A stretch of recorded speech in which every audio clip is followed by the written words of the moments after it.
I'll be honest with you guys, man. I'll keep it real.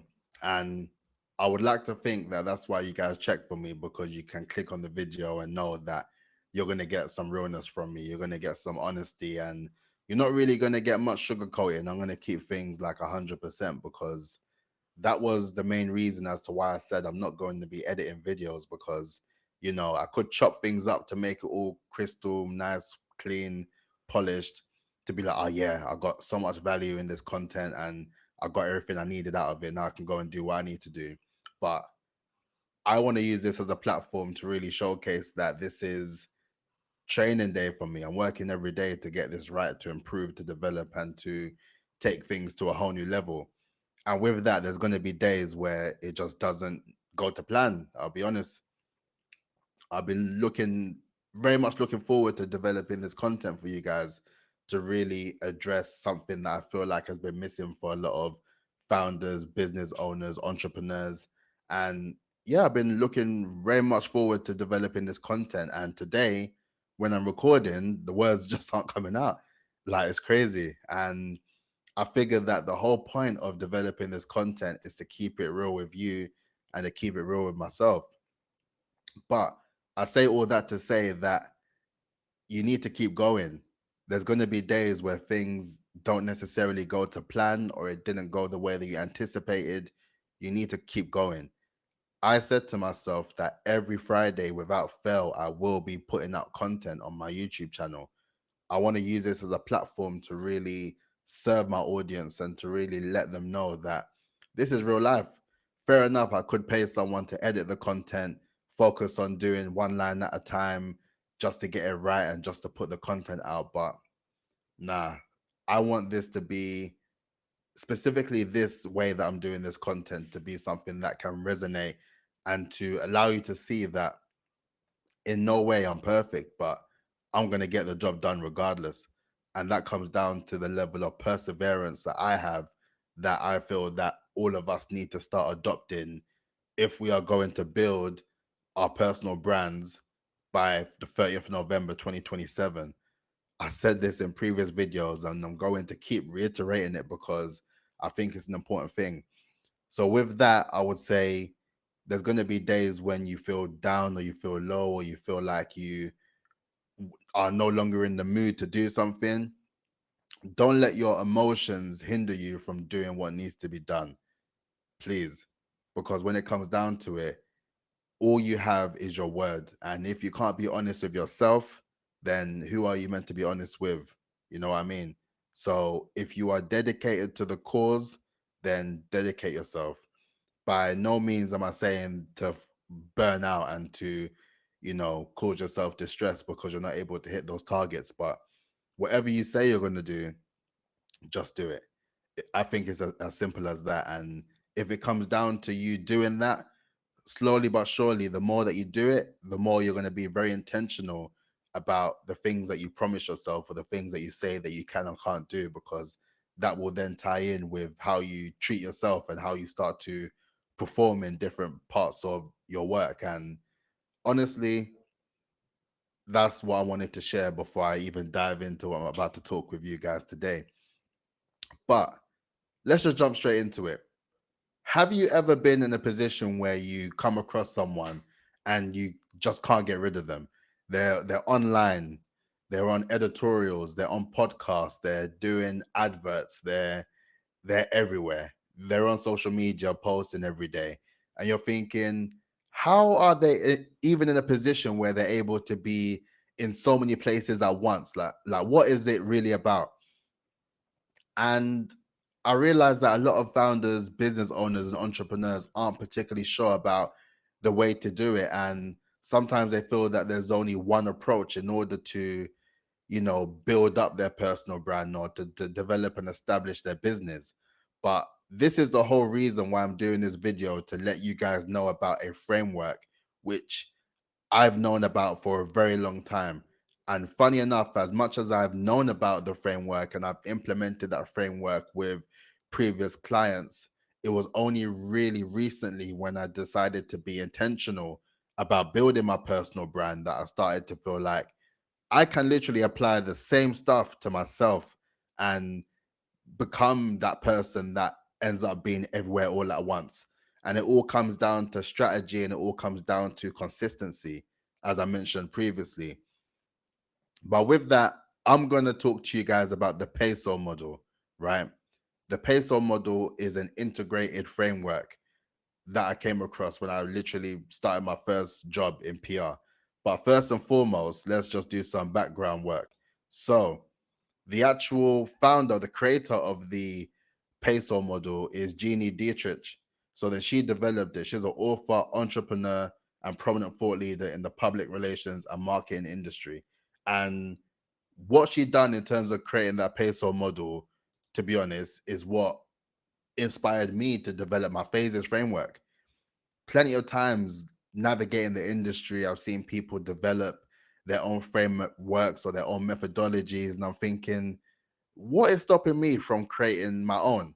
What is stopping me from creating a framework that I can develop over time, refine it, and build it to become a methodology that everyone can be aware of and it can apply to everyday marketing or everyday PR strategy?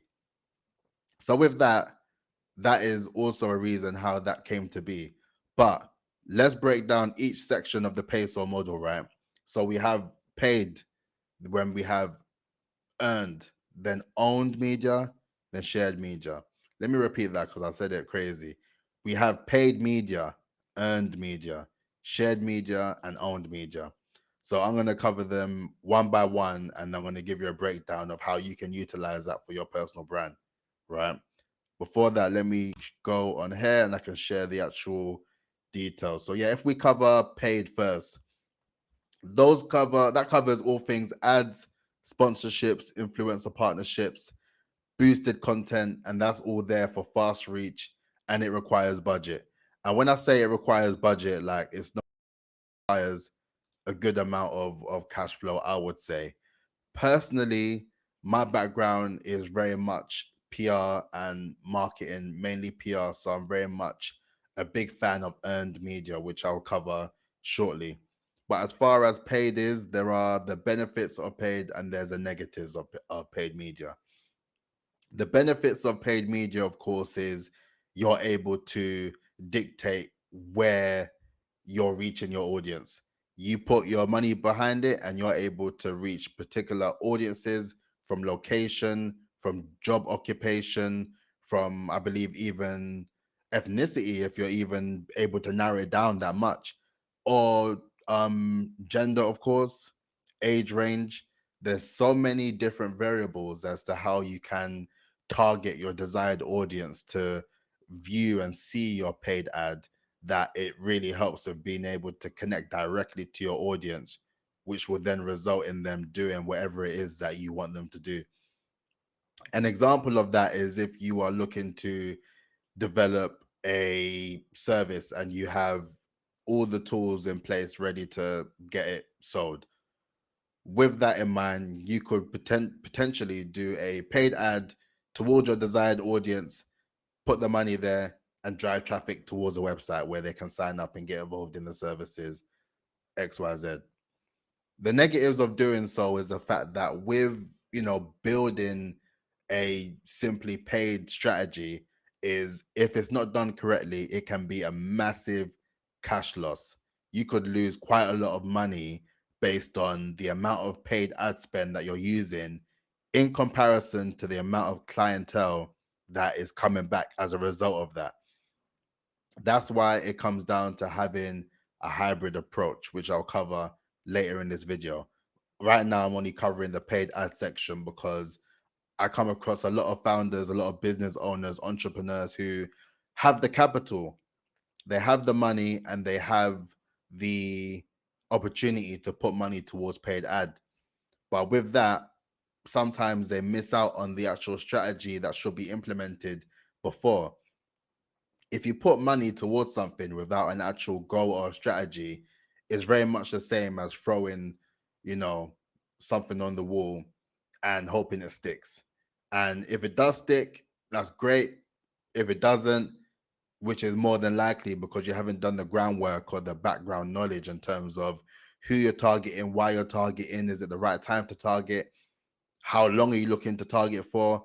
There's so many variables in towards the paid ad element of things. Is That's the reason why you really need to bear that in mind and take it with a pinch of salt before you start going all in. I would highly advise, if you're looking to do paid ads, test it out first. Try it with a bit of money, see how it looks, see if you're getting actual results that you're looking for in terms of what your call to action was. Are you getting more sign-ups towards your service? Are more people buying your products as a result of the paid ads? And then sooner rather than later, you'll then be able to compare the amount of money spent compared to the amount of services secured or the amount of products sold, in order for you to identify if paid ads is a viable solution for what you're trying to do. For a personal brand, that's why I say apply the elements of personal branding to your business. With a personal brand in regards to paid ads, I would never advise anyone, I would never advise you to be having paid ads for no reason. If your personal brand, let's think of it like this, a personal brand is one side of the coin. Once people are able to resonate with you and they have more of an understanding of who you are and they actually start to like you and trust you, what are you then lead them into? You can't just necessarily do paid ads off the back of you just having a personal brand, because what are you leading them to? You are not an influencer.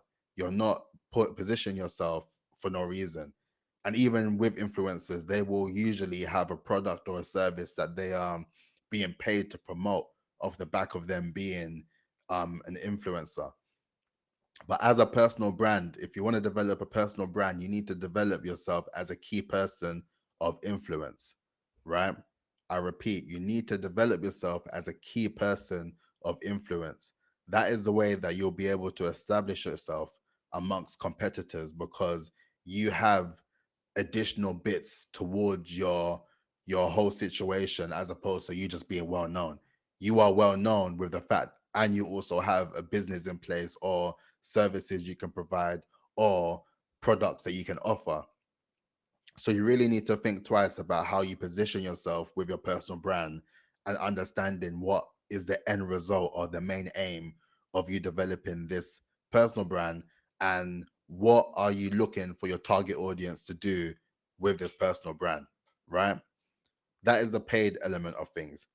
Let's cover earned, because earned media is my bread and butter. That's what I really enjoy doing. And earned media, media coverage, PR features, guest articles, podcasts.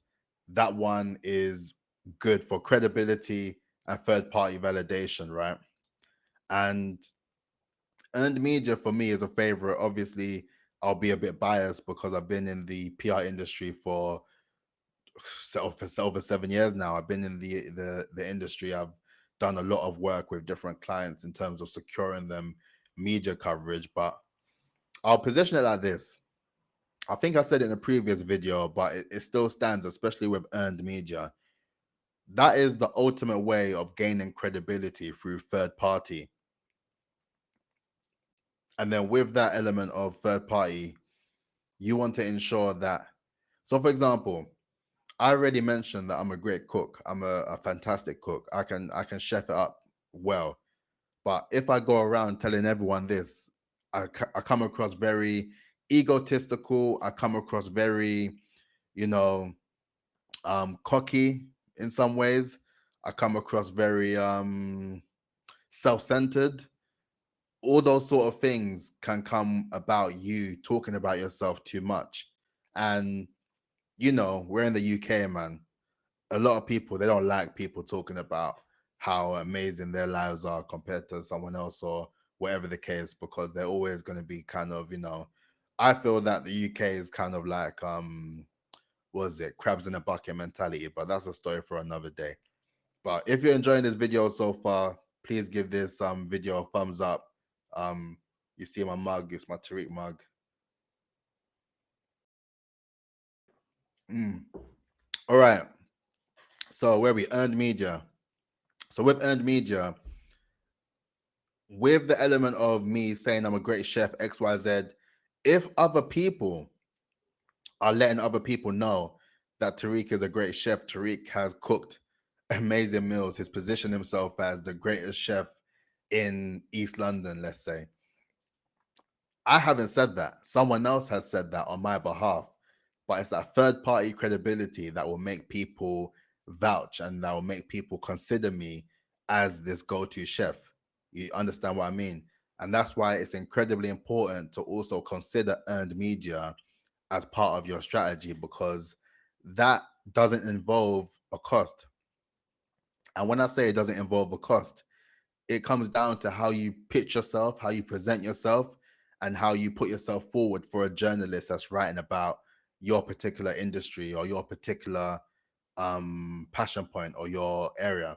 That's where a number of thought leadership pieces are formed, or articles about you, or interviews, or profile features. All those come across your credibility as a person, how you're perceived, and how you're able to pitch yourself towards journalists to allow yourself to get these opportunities. So an example that I want to share quickly is, my website. Let me share my website real quick. Um, my website is something we'll cover owned media shortly because I think I'm a bit going over it, but let's stick with earned media. So with that, I want to go on to the press section. So let me go on my website real quick. Let me find it. All right, cool. So if we go on the press, this is my press page, and this is an example of earned media. And this is also a bonus for anyone watching or listening. If you have your own website, put your pieces that you've been featured in or where you've got your own coverage, just develop a page where everyone can see all the places you featured in. So as you can see, I had opportunity with Pitch Black where I've pitched, and I had my article on there on their magazine. I've been on Influence magazine a couple times talking about all various different topics on networking, personal branding, PR. I've been on PR Moment, for example. I've been on a lot of Influence, PR Moment, SME News, SME Today, Startups Magazine. Yeah, I've been on loads of publications. Thank God, PR Week UK, and you know, I say all this to say that the reason why it helps is because it adds a level of credibility if you've been featured in various different publications, sharing your experience and sharing your expertise. With earned media, sooner rather than later, you are perceived to be that person with that certain level of knowledge and that certain level of expertise that you can implement. And the more earned media that you get, the more earned media that you can potentially attract, because it allows you to refer back to it. Anyone who goes on my website, when they click on press, they will see that I've been involved in other sources of platforms, reputable platforms that will look at me and vouch for me as a personal branding coach who's done so many different things, who has these different thought processes in terms of how you can develop and improve your personal brand. And with that, that's the reason why I say earned media is important. However, the negatives I will say with earned media is once it's out, you need to be able to publicize that yourself. You can't just leave it there and not do anything with it. A lot of people that I've worked with in the past or that I've seen is that they will work very hard, or they'll get the PR team to work incredibly hard for them to get opportunities in the press. They get their opportunity and then they don't do nothing with it. They don't share the content with their audience. They don't share it on their own platforms and let people aware of what they're doing. They don't include it on their website to showcase what they're doing. They just get the coverage and they just leave it as that, and then no one is able to see it, or even able to resonate with it as far as I'm concerned. So with that, the boost is that you have a piece of coverage that you can present and position yourself. The con of it is that you need to then do your additional work to make sure that you can showcase it to others. Otherwise, it's just not going to go your way if no one knows about it. And that's the whole point of visibility. If you are not looking to become visible, then there's no point getting earned media and not sharing it. It doesn't make any sense in my humble opinion. But that's earned media. Now we're going to cover shared real quick. So if we go back on the screen right here, shared, social media, community engagement, shares, it builds relationships and it's really good for word of mouth. Shared media involves all of your social media platforms that you utilize in order to share your content, share your expertise, share your knowledge. For me, I use my TikTok, I have my Instagram, I have LinkedIn. I share a lot of my content on there. I share a lot of suppose thought leadership content, personal branding, all those elements, my phases framework. I share that. And with that in mind, the whole importance of shared is to develop content that other people will want to share as well. And that's why I mentioned alongside with the earned media, if you share that on social media, then it not only adds to help with credibility, but people who are interested in your actual thought leadership article or interview or any of those things can also share it with their followers and anyone who would feel that it will be of interest to them. And with that, we then are put in a position where the more you share, obviously, the more engagement you get, the more followers that you potentially get. And in turn, the more followers that you can potentially convert into leads. Shared is a really effective way of going about it. And mainly why a lot of people focus on developing content that will allow them to perhaps go viral or to allow them to, provide a view that people may not necessarily agree with, that will then in turn increase the amount of comments because people are going to be doing a lot of back and forth to say that, oh, I don't agree with this, or I think this isn't right, or this could be wrong. A lot of strategies are put in place in terms of how you do shared media effectively, right? So that's one way. I would say a big con of shared media is that not many people understand what platform aligns with where they need to be in terms of their personal branding journey. I use LinkedIn mainly because I find it to be the most beneficial platform for me in terms of sharing my thought leadership elements on personal branding, for me to connect with other founders and businesses to talk about the importance of personal branding.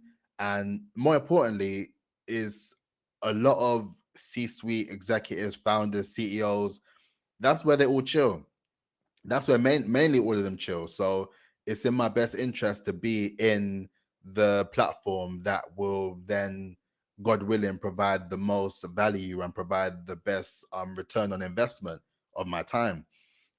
However, there's other people who have been able to utilize other platforms in a way that makes sense for them. Think about Amma from Plant Made. Big up Amma each and every time. She utilizes TikTok so amazingly and has gone against the grain of what TikTok is perceived to be. A lot of people look at TikTok and they think it's just about dancing, um, singing along to songs and all that sort of stuff that is not considered B2B or corporate or something of building a business. What Amma has done is really apply the level of storytelling into her content, which has supercharged her business to amazing heights and has allowed her to use TikTok as a main generator of revenue, which is amazing to see. So that's why I say understand your social media platform, understand where you are looking to develop that content, what sort of content you're looking to make, and how and then diversifying it across to your different platforms.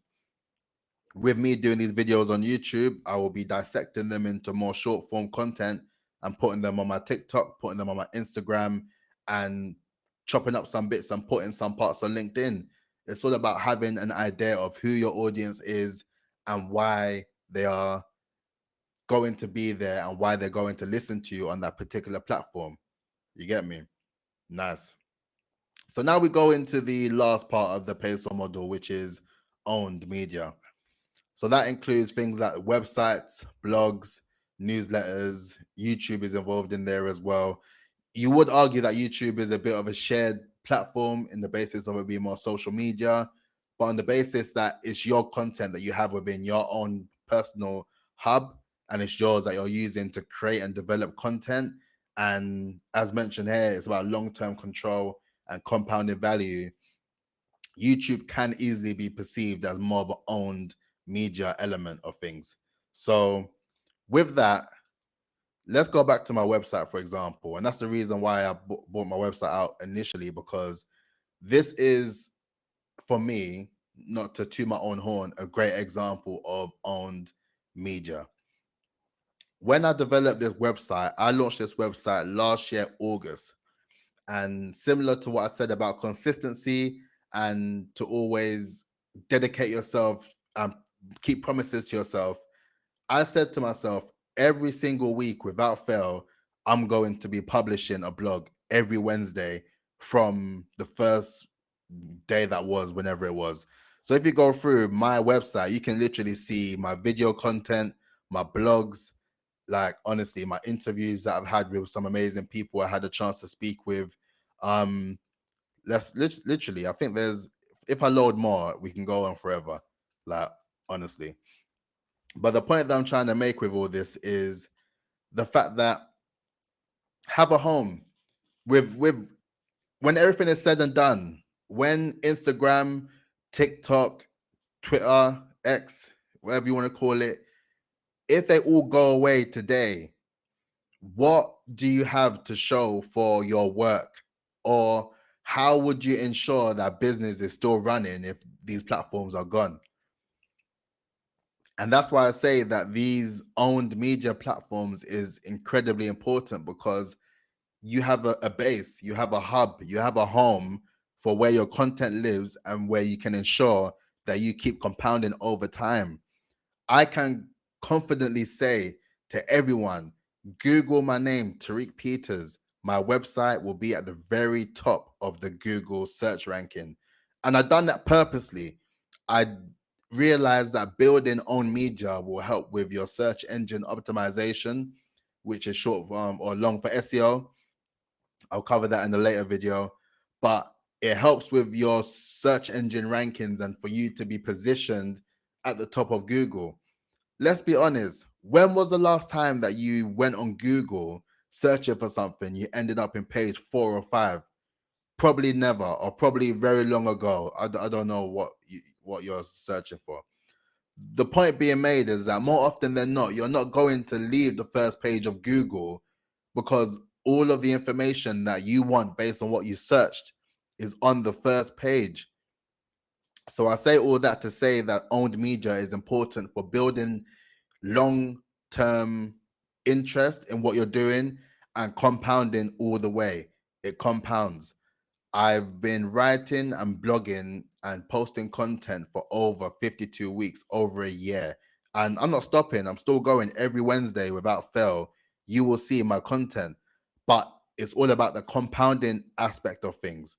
The compounding is incredibly important in order to ensure that you grow. And people may not know you now, but when it comes down to you having that moment where everything just clicks, you will realize that because you compounded over time and you had a home for your content, everyone will be able to revert back to your home and look at all the content and all the value you had to share. So that's why I highly encourage you to focus on that. Another area of owned media will be a newsletter. As mentioned, similar to what I said before, if TikTok, YouTube, Instagram, if all those platforms just went down, where are you still in contact with your audience? How are you still in contact with your clientele? How are you still in contact with your warm leads? You need data. You need to focus on building a newsletter list that will allow you to always be in touch with the people that are checking for you. And when it comes down to being online, there's so many people doing content. There's so many people pushing out different contents. I will not be the last person to think I'm going to jump on YouTube and start dropping content and start sharing value and providing and sharing with my target audience. You understand? However, with so many people posting and so much people developing content, How are you ensuring that the people that are there for you, your support system, your target audience, your leads are dedicated to what you have to share and what you have to offer? That comes down to ensuring that you have a newsletter where you have their names, you have their emails, and you know that by any means, if worst case scenario, you no longer have your social media platforms, you have your email that you can utilize and you can still keep in contact with your audience and your base. And that all comes down to developing the home and developing your data so everyone lives within that home for you to continue to run as a business. That is the most important part of it. I suppose the negative with owned media is perhaps that yes, you have to continue to share the content, and if no one is aware of your website, they may not necessarily click onto it and go on it straight away.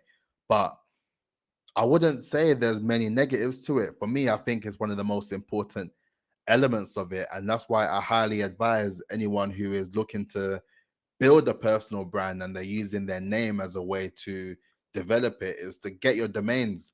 Get your domains. My tariqpeters.co.uk, tariqpeters.com. I have those domains because I wanted to ensure that I use my name as my personal brand. And by doing that, I control all of the things that involve my name. So with that, that is the overall element of the PESO model. What I want to do real quick is actually share the PESO model diagram from SpinSucks, which is the company that Genie owns. So with that, let me move my head somewhere. Actually, matter of fact, as you can see, so we covered the paid media element of things, then we covered earned media, then we covered owned media, and then shared, which I can move head real quick. So yeah, shared media distribution. So all in all, check it out. Check out the PESO model.